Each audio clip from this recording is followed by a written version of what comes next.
the honor of having the trade commissioner here in person, which we normally don't get because they're usually on a video. But he's actually here in person, and his wonderful staff. So please give him a round applause. Good afternoon, ladies and gentlemen. Thank you for coming to this session. My name is Nazri. I'm the head of Malaysia Trade Center, or MATRADE, based in Miami. So I've been here for more than 4 years already. We're doing some outreach like this to meet up with local importers, buyers, or distributors, so that we can figure out how we can do business together. Have you heard about halal? Yes. Somebody can tell me what halal is or what it means? It's similar to kosher. Okay. Good.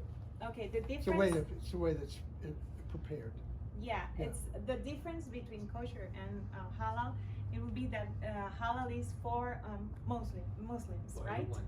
Right. Well, it's for everyone, but it began because of the Muslim religion. Right. You know that they are very concerned about what they eat, what they wear, and like Mr. Natri said, it's not just for them.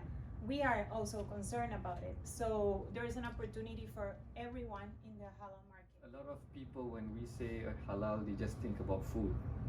Okay, but it's a total, a lot of things, lifestyle. I'll give you an example. For Muslim lady, okay, generally ladies wear makeups, right? But for Muslim ladies, they still have to pray 5 times a day, right?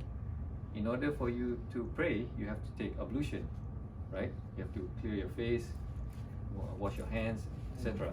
So imagine if you have to pray 5 times a day and you would like to put makeup on and off again, right? So there are companies that produce halal certified makeups that they can use for prayers. That's one example.